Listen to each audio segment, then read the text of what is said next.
یہ دنیا کیونکہ وہ رب العالمین ہے تو کافروں کو بھی دیتا ہے تو مسلمانوں کو بھی دیتا ہے، لیکن آخرت صرف مومن کے لیے، مسلمان کے لیے ہے، اور ایمان کو بچانے کے لیے، عبادات کو بچانے کے لیے، نیکیوں کو سٹور رکھنے کے لیے، میزان حسنات بنانے کے لیے حلال کا کھانا، حلال کا پینا یہ ضروری ہے۔ حرام ذریعے سے چیزیں نہ لے کے آئیں۔ کیوں؟ اس لیے کہ یہ دنیا مٹ جانے والی ہے، یہ دنیا ایک دن ختم ہو جانی ہے۔ کل من علیہا فان ویبقا وجہ ربک ذو الجلال والاکرام، اللہ کے علاوہ کچھ باقی نہیں ہے۔ تو اس دنیا میں جو بھی لے لیا وہ مٹ جائے گا، اور اگر ہمیشہ کی نعمت چاہیے تو پھر اپنے اوپر سٹریس ڈالنا پڑے گا، جیسے روزے کے لیے عصر کے ٹائم پہ بندہ ڈالتا ہے، نڈال ہوا ہوتا ہے۔ کلمہ پڑھنے والے، رسول اللہ کی امت کہلانے والے لوگ اور مومن کبھی بھی ڈپریشن کا شکار نہیں ہوتا۔ قُل لَن يُصِيبَنَا إِلَّا مَا كَتَبَ اللَّهُ لَنَا هُوَ مَوْلَانَا۔ ہمارے ہاں مشہور ہے کہ کچھ ایسے محکمے ہیں جو حرام پہ پلتے ہیں، لیکن یاد رکھنے کی بات یہ ہے کہ حلال اور حرام کا تعلق ہر بندے کے ساتھ ہے، ہر شخصیت کے ساتھ جڑا ہوا ہے۔ یا ایھا الذین آمنوا اطیعوا اللہ واطیعوا الرسول ولا تبطلوا اعمالکم، وقال اللہ تعالی فی کلام مجید یا ایھا الرسل کلوا من الطیبات واعملوا صالحا، صدق اللہ مولانا العظیم۔ اللہ تبارک و تعالیٰ کا احسان ہے، اس کا فضل ہے، اس کی کرم نوازی ہے، اس کی عطا ہے کہ یہ رحمتوں والا، برکتوں والا، سعادتوں والا، خوش نصیبی والا مہینہ اور اس کے ایام، دن کے روزے، راتوں کا قیام اللہ نے ہمارے نصیب میں لکھا ہے۔ اللہ ہم سب کا قبول و منظور فرمائے، اور اللہ تبارک و تعالیٰ اس ماہ مبارک میں کی گئی نیکیاں ہمارے لیے نجات کا سبب بنا دے۔ آج کا موضوع، آج کا عنوان از خود میں نے چنا ہے۔ قرآن کریم میں اللہ تبارک و تعالی نے انبیاء کو ایک نصیحت کی ہے، اور وہ نصیحت اتنی اہم ہے کہ اگر اس پر پہرے داری نہ کی جائے تو انسان کا کوئی بھی نیک عمل اللہ کی بارگاہ میں قبول نہیں ہو سکتا۔ کوئی ایک بھی عمل، نماز ہو، حج ہو، روزہ ہو، زکوٰۃ ہو، عمرے ہوں، صدقات ہوں، جہاد ہو، الغرض اس نے جو بھی کیا، اگر یہاں پہ اس نے خیال نہیں رکھا، ڈنڈی مار لی، تو اللہ اس کے سارے اعمال ضائع کر دے گا۔ اور یہ بات میں پلے سے نہیں کہہ رہا، صحیح بخاری میں نبی کریم صلی اللہ علیہ وسلم کا فرمان موجود ہے، اور اس حوالے سے انشاءاللہ آج کی نشست میں، آج کی اس مجلس میں ہم گفتگو کریں گے۔ اللہ تبارک و تعالی مجھے حق سچ بیان کرنے کی اور پھر ہم سب کو اس پر عمل کرنے کی توفیق عطا فرمائے۔ آج اگر ہم حالات کو دیکھیں، نوجوانوں سے ملیں، بوڑھوں سے ملیں، بزرگوں سے ملیں، گھروں کے معاملات دیکھیں، افراتفری کا، فساد کا، بیماریوں کا، ہر بندہ شکوہ کرتا نظر آتا ہے۔ کہیں نہ کہیں ایسی سستیاں ہم نے کی ہیں، ایسی کوتاہیاں ہم نے کی ہیں کہ جن کا وبال ایسا ہے کہ اوپر حاکم سے لے کے 5-6 سال کے بچے تک ہمیں کہیں بھی سکون، اطمینان کی کیفیت نظر نہیں آتی ہے۔ انسٹیٹیوشنز میں دیکھیں، اداروں میں دیکھیں، کاروباری مراکز میں دیکھیں، مساجد، مدارس میں دیکھیں تو پریشانیاں ہیں۔ اس کی ایک بنیادی وجہ ہے، بنیادی سبب ہے، اللہ تبارک و تعالی نے حلال کھانے کی رسولوں کو تلقین کی ہے۔ یا ایھا الرسل کلوا من الطیبات واعملوا صالحا۔ یہ حلال اتنا ضروری کیوں ہے؟ ہم سب زندگی کے کسی نہ کسی موڑ میں امتحان تو دیا ہے ہم نے. پیپر آتا ہے، اس میں ممتحن لکھتا ہے کہ پہلا سوال لازمی ہے، اس کے علاوہ آپ کے پاس چوائس موجود ہے کہ 6 میں سے 5 کرنے ہیں یا 6 میں سے 4 کرنے ہیں. اور اگر کوئی بچہ پہلا سوال جو لازم تھا وہ چھوڑ دے، باقی کے سارے سوال بلکہ اس سے زیادہ بھی کر لے، تو وہ امتحان لینے والا اسے فیل کرتا ہے، اسے پاس نہیں کرتا، کیونکہ پہلا سوال لازم تھا، ضروری تھا، اس نے وہ چھوڑ دیا. اللہ کے ہاں رسول اللہ کی شریعت میں پہلا سوال لازم ہے عقیدے کے بعد، اور وہ ہے حلال پاکیزہ کمائی کا. اگر وہ چھوڑ دیا پھر جو مرضی کر لے، نہ اللہ ایسے بندے کی عبادت قبول کرتا ہے، نہ دعا سنتا ہے، نہ التجا سنتا ہے، نہ اس کی حالت پہ رحم کھاتا ہے، نہ اس پہ ترس کھاتا ہے. بدقسمتی یہ ہے، المیہ یہ ہے کہ میڈیا وار سے، ماڈرنائزیشن کی الغار سے، میٹیریلسٹک تھاٹ کی وجہ سے ہم نے یہ پہلا سوال جو کمپلسری تھا، جو لازم تھا، وہ چھوڑ دیا ہے. الا من رحم اللہ. آج عبادات میں وہ لذت نہیں، دعاؤں میں وہ قبولیت نہیں، آنکھ میں وہ حیا نہیں، دل میں وہ پاکیزگی اور ایمان نہیں جو ایک مسلمان کی شان ہوا کرتا ہے، ایک مومن کی پہچان ہوتا ہے. باہم آپس میں معاملات میں ایک دوسرے پر اعتماد نہیں ہے. میں مایوسی کی باتیں نہیں کہہ رہا، لیکن یہ سینسٹیوٹی ہے، یہ حساسیت ہے کہ جس کی بنیاد پہ آج ہمیں سوچنا ہے اور پھر عمل کی طرف آنا ہے کہ حلال اتنا ضروری اور لازم کیوں ہے کہ نبی مہربان جناب محمد رسول اللہ صلی اللہ علیہ وسلم نے فرمایا کہ بیت اللہ کے صحن میں اللہ کے ہاں ایک بندہ اس سے التجا کر رہا ہے، اللہ اس کی دعا نہیں سن رہا، اس کے پاؤں پھٹے ہوئے، لباس ہٹا ہوا، گردلوت سر ہے اس کا، اور وہ اللہ سے کہہ رہا ہے یا ربی یا ربی، اور اللہ اس کی بات نہیں سنتا.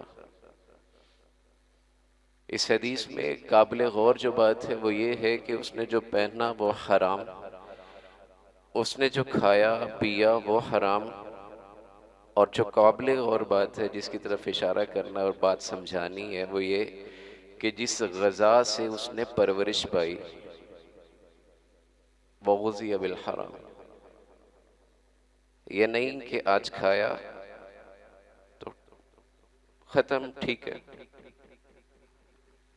یہ جسم پرورش پاتا گیا، فیٹس بنتے گئے، بلڈ بنتا گیا، انزائمز بنتے گئے، اور پھر طاقت ملتی گئی جسم کو، اور وہ جتنا بھی تھا وہ حرام تھا، تو اللہ اس کی بات نہیں سن رہا. آج ہمارا بھی شکوہ کچھ ایسا ہی ہے کہ دعائیں قبول نہیں ہوتی ہیں. پہلے میں نے سوچا تھا کہ میں عرض کروں گا کہ دعا کس طرح مانگنی ہے، آداب کیا ہیں، قبول کیسے ہوتی ہے، قبولیت کے اوقات کیا ہیں، لیکن پھر مجھے اچانک اللہ کی طرف سے ہی شاید سمجھ لیں کہ خیال آیا رستے میں ہی کہ اس سے بھی بہتر اور اس سے بھی پہلی جو چیز ہے کرنے والی وہ حرام اور حلال کی تمیز کے متعلق گفتگو ہے. یہ لازم سوال ہے، اس کے بغیر چارہ نہیں ہے. یہ ممکن نہیں کہ آپ اپنے بچوں کو، اور معاشرے میں ایک بات کہی جاتی ہے بچوں کی پرورش، گھر والوں کی پرورش کے حوالے سے، کہ انہیں کھلانا فرض ہے، عبادت ہے. بیوی بچوں کو کھلانا پالنا فرض نہیں، حلال کھلانا فرض ہے، صرف کھلانا فرض نہیں ہے، حلال کھلانا فرض ہے. اگر آپ حلال پر نہیں لاتے، آپ ان کا بچپن پوائزنڈ کرتے ہیں، زہر لوت کرتے ہیں، ان کے بچپنے کو آپ خراب کرتے ہیں، آپ کے بڑھاپے میں آپ کا گریبان پکڑ کے آپ پر شاؤٹ کر کے، آپ سے اونچی آواز میں تلخ لہجے میں گفتگو کر کے آپ کو اولڈ ایج ہوم میں چھوڑ کے وہ بچے آپ کا بڑھاپا خراب کر دیں گے۔ یہ سمجھنے والی بات ہے۔ اللہ نے سود سے کیوں منع کیا ہے؟ بظاہر یہ لگ رہا ہوتا ہے کہ زیادہ آ رہا ہے، بڑا آ رہا ہے۔ زندگی میں اطمینان نہیں آتا، سکون نہیں آتا لقمہ حرام کی وجہ سے، یہ کیونکہ یہ ممکن نہیں ہے کہ آپ اللہ کی مخلوق کو تنگ کریں، کسی کا حق چھینیں، کسی کے مال پر، کسی کے معاملات پر آپ ڈاکہ ڈالیں، اللہ کی مخلوق کو تنگ کریں، اور رب پھر آپ کو یا جو بھی حرام کر رہا ہے اسے چین سے رہنے دے، یہ ممکن نہیں ہے۔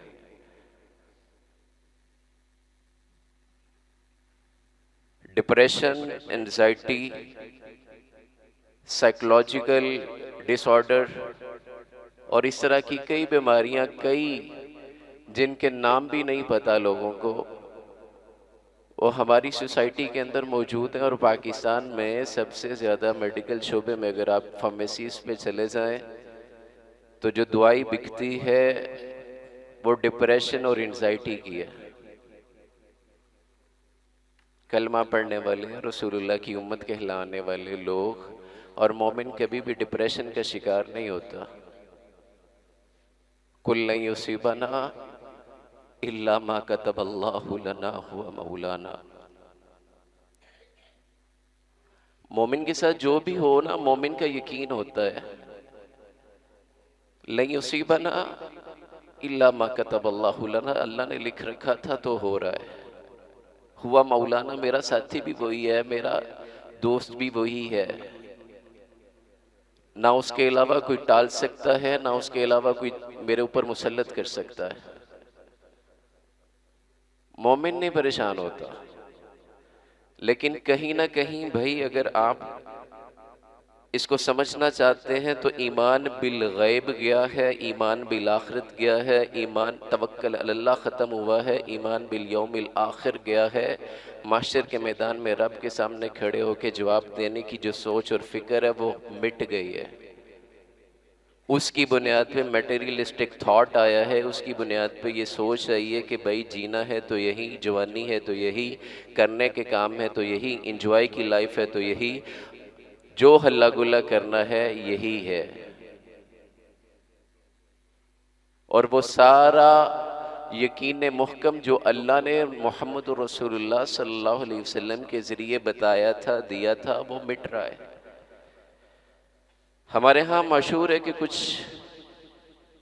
ایسے محکمے ہیں جو حرام پہ پلتے ہیں، لیکن یاد رکھنے کی بات یہ ہے کہ حلال اور حرام کا تعلق ہر بندے کے ساتھ ہے، ہر شخصیت کے ساتھ جڑا ہوا ہے۔ اس کی تربیت کرنے کے لیے سب سے پہلی جو مجلس ہوتی ہے وہ والدین ہوتے ہیں، کہ جنہوں نے اپنے بچے کو بتانا ہوتا ہے کہ بغیر پوچھے کسی سے نہیں لیتے، بغیر اجازت کے نہیں لیتے، اور حلال اور حرام کو سمجھنے کے لیے ہمیں تو یہ معلوم ہے اور پتہ ہے کہ کتا، سور اور گدھا، اس طرح کی یہ چیزیں اللہ نے منع کر رکھی ہیں، تو پیٹ کا جو حلال اور حرام ہے ہمیں صرف وہ پتہ ہے کہ انٹیک حرام چیزیں نہیں کرنی، لیکن حلال لینا ہے تو کس طرح لینا ہے، کتنی مقدار میں لینا ہے، یہ بھی محمد رسول اللہ صلی اللہ علیہ وسلم کے ذریعے رب نے بتایا ہے۔ سورۃ تحریم کا آغاز، اس کے اسباب پہ غور کریں۔ اللہ کے رسول صلی اللہ علیہ وسلم، لمبا واقعہ ہے لیکن اپنے لیے شہد کو حرام کرتے ہیں تو اللہ وہی کرتا ہے، یا ایھا النبی لم تحرم ما احل اللہ لک، جو چیز ہم نے حلال کر رکھی ہے نبی آپ نے کیسے حرام کر دی ہے۔ ہم نے اپنی مرضی کا حلال حرام کر رکھا ہے۔ حرام کے پیسوں سے خریدا گیا بکرا بھی حلال نہیں ہے، کتے جیسا ہی ہے۔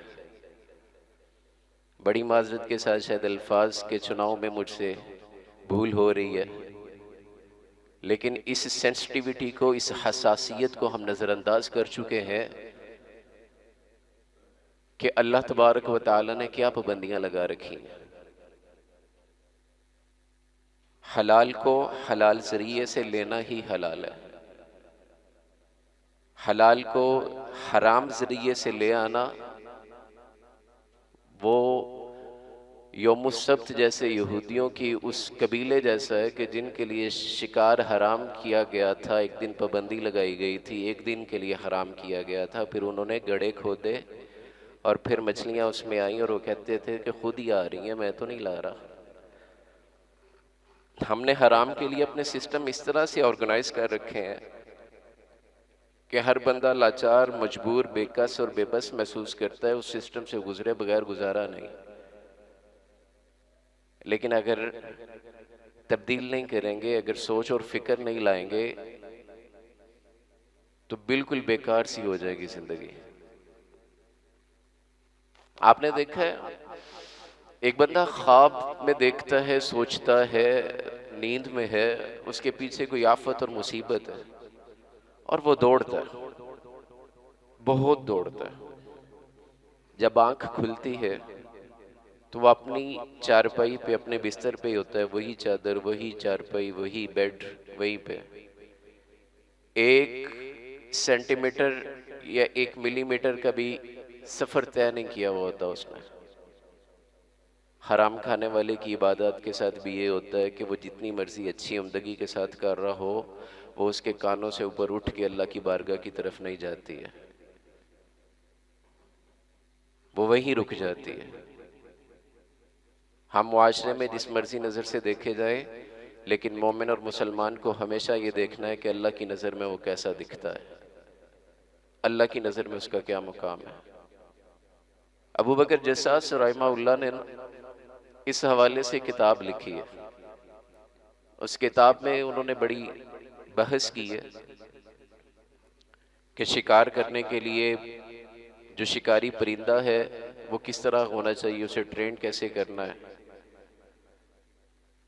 کہتے ہیں، اس میں لکھتے ہیں کہ شکاری پرندے کو پہلے پکڑا جاتا ہے، چھوٹا بچہ اس کا لیا جاتا ہے، اس کو پالا جاتا ہے۔ پالنے کا طریقہ یہ ہے کہ حلال جانور ذبح کیا جاتا ہے، اس کو اپنے ہتھیلی پہ رکھا جاتا ہے، شکاری پرندے کو ساتھ بٹھایا جاتا ہے اور اپنی ہتھیلی سے اسے کھلایا جاتا ہے۔ ایک عرصہ تک جب وہ یہ کرتا ہے تو پرندے کے دل میں یہ یقین بیٹھ جاتا ہے کہ میرا رب یہ آدمی ہے، کہ یہ مجھے کھلاتا ہے، یہ مجھے پلاتا ہے، اور اتنا کھلاتا پلاتا ہے کہ اس کی رگوں میں حلال رچ جاتا ہے۔ پھر اس کی ٹریننگ کا دوسرا مرحلہ ہوتا ہے کہ اسے وہ پہچان کرواتا ہے کہ یہ فضائے بسیط ہے، اس کے اندر ہر طرح کی اپرچونٹی موجود ہے، اس میں حلال پرندے بھی ہیں، حرام بھی ہیں، تو نے یہ شکار کر کے لانے ہیں، یہ حلال ہے، یہ جائز ہے، یہ والے نہیں لے کے آنے، یہ حرام ہے۔ یہ دوسرا مرحلہ ٹریننگ کا۔ پھر اس کی ٹریننگ کا ایک تیسرا مرحلہ ہوتا ہے کہ جب اسے وہ بتاتا ہے کہ بھئی وہ فاختہ ہے، وہ کبوتر ہے، وہ فلاں چیز ہے، تو میرے لیے اسے لے کے آ۔ اسے جس بھی سگنل پہ اس نے لگایا ہے، وسل پہ یا جیسے بھی، وہ وسل دیتا ہے، وہ پرندہ اڑتا ہے، 1000 میٹر کی دوری پر ہو، اس کا شکار وہ اسے دبوچ کے لے آتا ہے۔ اس کے ساتھ ایک نازک مرحلہ ہے کہ اگر یہ چھت جتنی یا پنکھے جتنی دوری پہ کوئی فاختہ آ کے بیٹھی ہے، یہ پرندہ اپنی مرضی سے اڑ کے گیا ہے، اس کو شکار کر کے لے آئے گا، اس کا لایا ہوا شکار حلال نہیں، حرام ہے۔ اس کا لایا ہوا شکار حلال نہیں، حرام ہے۔ شکار بھی حلال ہے، پرندہ بھی شکار کے لیے رکھا گیا ہے، یہ اڑ گیا اور اٹھا کے لے آیا۔ کیوں حرام ہے؟ اس لیے کہ یہ مالک کی اجازت کے بغیر گیا ہے۔ مالک نے کہا نہیں تھا تو یہ اڑ گیا اور لے آیا، یہ بھی حرام ہے۔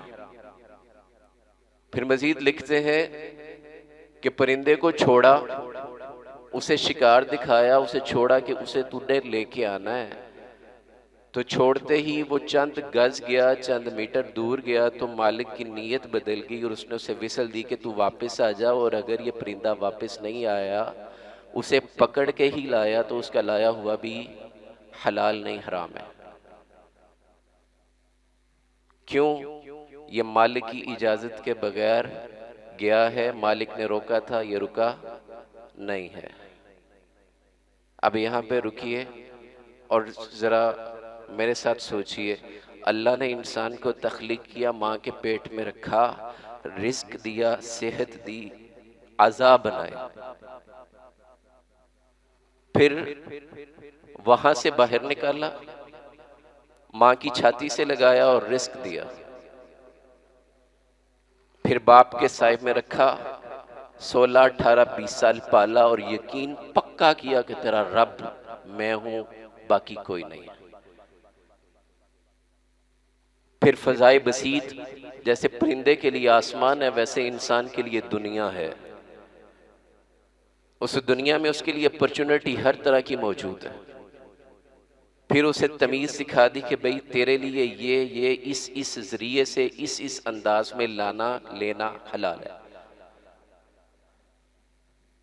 اور اگر اس انسان نے اپنی قوت علم، سوچ، فکر، دانش کی بنیاد پہ حی علی الصلاح، حی علی الفلاح کی آواز کو نظر انداز کر دیا تو یہ اس وقت جو بھی رزق کما کے لا رہا ہے یہ اس کے لیے جائز نہیں ہے، کیونکہ مالک کا آرڈر تھا کہ تو نے رک جانا ہے، تو نے نہیں لینا۔ یا ایھا الذین آمنوا اذا نودی للصلاۃ من یوم الجمعہ فاسعوا الی ذکر اللہ، جمعے کے لیے خاص، باقی نمازوں کے لیے عموم میں یہی آرڈر ہے کہ فاسعوا الی ذکر اللہ، دوڑ کے آؤ اللہ کی اللہ کے ذکر، اللہ کی یاد کی طرف۔ وَذَرُوا الْبَيْعَ، تجارت چھوڑ دو، تجارت نہیں کرنی۔ اس نے اللہ کے حلال کو اللہ کے حکم پہ اڈاپٹ کیا، لیکن جب رب کا حکم آیا کہ چھوڑ دے تو اس وقت نہیں چھوڑا، تو اس کا اس ٹائم پہ کمایا ہوا حلال نہیں ہے۔ اور یاد رکھیے گا، حرام نسلیں اجاڑ دیتا ہے، صرف زندگی نہیں، ایمان نہیں، نسلیں اجاڑتا ہے حرام۔ اور ہم نے اسے بڑا انڈر ایسٹیمیٹ کر رکھا ہے، ہم سمجھتے ہیں کہ مسئلہ ہی کوئی نہیں ہے۔ آج میرے پاس اگر موٹر سائیکل ہے تو کل کو کار ہونی چاہیے، کار چھوٹی ہے تو بڑی ہونی چاہیے، بڑی ہے تو اس سے بڑی گاڑی ہونی چاہیے، گھر چھوٹا ہے تو بڑا ہونا چاہیے، بڑا ہے تو اس سے بڑا لینا ہے۔ اللہ کی قسم ہے، اللہ کبھی بھی یہ نہیں پوچھے گا تیرا گھر 5 مرلے کا تھا، 10 مرلے کا تھا، کنال کا تھا، 2 کا تھا، 4 کا تھا۔ اللہ پوچھے گا تیرا گھر چاہے 1 اینٹ کا تھا، حلال تھا کہ حرام تھا، یہ بتا۔ اللہ سواری نہیں پوچھے گا کون سی استعمال کر رہا تھا، کس برانڈ کے کپڑے پہنتا تھا، نہیں پوچھے گا۔ رب یہ پوچھے گا کہ جو تو نے استعمال کیا حلال تھا کہ حرام تھا، کیا کھایا نہیں پوچھے گا، کہ آج باربیکیو کھایا ہے، دعوتیں اڑائی ہیں، مٹن کھایا ہے، چکن کھایا ہے، بریانی کھائی ہے، کیا کھایا ہے، حلال کھایا ہے کہ حرام کھایا ہے، یہ سوال ہوگا۔ زندگی اس کی بھی گزرتی ہے جو پانی کے چند گھونٹوں پر، خشک روٹیوں پر، اور صبح سے لے کے رات تک صرف ایک ٹائم کے کھانے پہ چلتا ہے۔ زندگی اس کی بھی گزرتی ہے جو ہر آدھے گھنٹے بعد کچھ نہ کچھ کھا رہا ہوتا ہے۔ لیکن سوال یہ ہوگا کہ کیسے لیا تھا، حلال لیا تھا کہ حرام لیا تھا۔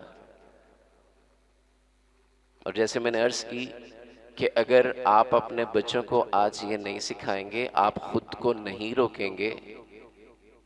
کیوں روکنا ہے؟ اس لیے کہ یہ جیسے روزہ رکھتے ہیں نا، صبح سے رات تک حلال چیزوں سے منع نا، بیوی حلال ہے اس کے پاس نہیں جانا، پانی حلال ہے نہیں پینا، کھانا حلال ہے، مشروب حلال ہے نہیں کھانا نہیں پینا۔ کب تلک؟ مغرب تک حلال سے رکا ہے۔ ویسے اپنی خواہشات کے معاملے میں، ویسے اپنی ضروریات کے معاملے میں، ویسے اپنے بیوی بچوں کی ڈیمانڈز کے مقابلے میں اپنی جیب دیکھے، اپنی حلال آمدن دیکھے اور رک جائے، حرام ذریعے سے چیزیں نہ لے کے آئے۔ کیوں؟ اس لیے کہ یہ دنیا مٹ جانے والی ہے، یہ دنیا ایک دن ختم ہو جانی ہے۔ کل من علیہا فان ویبقى وجہ ربک ذو الجلال والاکرام، اللہ کے علاوہ کچھ باقی نہیں ہے۔ تو اس دنیا میں جو بھی لے لیا وہ مٹ جائے گا، اور اگر ہمیشہ کی نعمت چاہیے تو پھر اپنے اوپر سٹریس ڈالنا پڑے گا، جیسے روزے کے لیے عصر کے ٹائم پہ بندہ ڈالتا ہے، نڈال ہوا ہوتا ہے، لیکن بندہ کہتا ہے کچھ لمحے باقی ہیں۔ اسی طرح یہ زندگی کچھ سال کی ہے، یہ وقت کچھ دیر کا ہے، یہ زبان کا ٹیسٹ کچھ لمحے کا ہے۔ خوراک کی نالی میں غذا گئی، ٹیسٹ ختم، ٹیسٹ لیس ہو جائے گی۔ تو یہ آج سوچنا ہے، یہ آج دیکھنا ہے۔ دعاؤں کی قبولیت اور پھر اس میں برکت ہے۔ برکت کی کوئی ٹرانسلیشن کسی لینگویج میں نہیں ملے گی۔ برکت کو صرف محسوس کیا جا سکتا ہے کہ آپ کے لمیٹڈ آمدن کے اندر آپ کی ہر نیڈ، آپ کی ہر ضرورت پوری ہو جائے۔ اس کا کوئی الٹرنیٹ ورڈ بھی نہیں ہے جو سیٹسفائیڈ کر سکے اس کو۔ اور برکت سمجھنی ہو تو ہمارے علاقے کے 2 جانور ہیں، ان سے سمجھ لیجئے۔ ایک کتا ہے، کتیا ایک ٹائم پہ کم از کم 8 سے 12 بچے جنتی ہے، اور بکری ہے ایک ہمارے علاقے کی، وہ 1 سے 2 اتنے ہی ہوتے ہیں۔ مجموعی طور پہ میڈیکل سائنس کہتی ہے کہ کتے کی عمر لمبی ہے، اور بکرا 6 ماہ 8 ماہ 1 سال کے بعد چھری کے نیچے ہوتا ہے۔ سٹیٹکس دیکھیں تو اس حساب سے بکرے ختم ہو جانے چاہیے، لیکن عید کے موقع پر، حج کے موقع پہ آپ کو ریوڑ ملتے ہیں، اجڑ ملتے ہیں، رستے بلاک ہو جاتے ہیں، ٹرانسپورٹیشن کا بڑا انتظام کرنا پڑتا ہے۔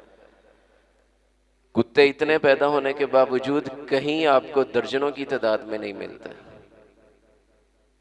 یہ جو بکرے کے اندر گروتھ ہے، اتنی کوانٹٹی میں دنیا میں موجود ہے، اسے برکت کہتے ہیں۔ کتے اپنی اتنی پیدائش کے باوجود کہیں نہیں ملتا، تو یہ حرام اور حلال کا فرق ہے۔ اللہ سے برکت مانگا کریں، اللہ سے جو بھی مانگنا ہے حلال مانگیں، اور اللہ سے جو چاہیے اللہ کی معصیت کے ساتھ نہیں لیا جا سکتا۔ اللہ کی رسول اللہ صلی اللہ علیہ وسلم کا فرمان ہے کہ اللہ کے پاس جو کچھ بھی ہے وہ اللہ کی اطاعت کے بغیر نہیں ملے گا۔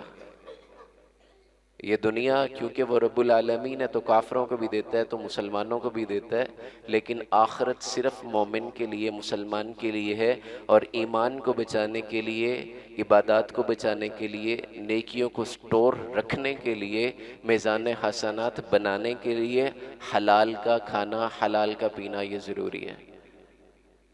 اس کے بغیر کوئی گزارا نہیں، کوئی چارہ نہیں، اس کے بغیر کوئی شکوہ نہیں، کوئی دعا کی قبولیت نہیں، کسی عبادت کی کوئی قبولیت نہیں ہے۔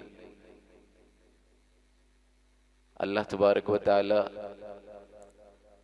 اللہ سے دعا کرتے ہیں، میرا خیال اتنا ہی ٹائم مجھے دیا گیا تھا، تو اللہ سے دعا کرتے ہیں کہ اللہ تبارک و تعالی مجھے سب سے پہلے اور آپ سب کو رزق حلال فراخ عطا فرمائے۔ رزق حرام کے ہر لقمے، ہر پیالے، ہر نوالے سے اللہ ہم سب کو، ہمارے بیوی بچوں کو، اہل و عیال کو، یاروں دوستوں کو، اور جن جن سے ہم محبت کرتے ہیں اللہ ان سب کو اس سے محفوظ و مامون رکھے، اور اللہ تبارک و تعالی ہم سب کی جتنی بھی ضروریات ہیں اپنی رحمت سے، اپنے فضل سے پوری فرما دے، اور جتنے بیمار ہیں اللہ اپنی رحمت سے سب کو شفاء کاملہ عاجلہ عطا فرمائے۔ جو میں نے کہا، جو آپ نے سنا، اللہ مجھے بھی توفیق دے عمل کی اور آپ کو بھی دے۔ وآخر دعوانا الحمدللہ رب العالمین۔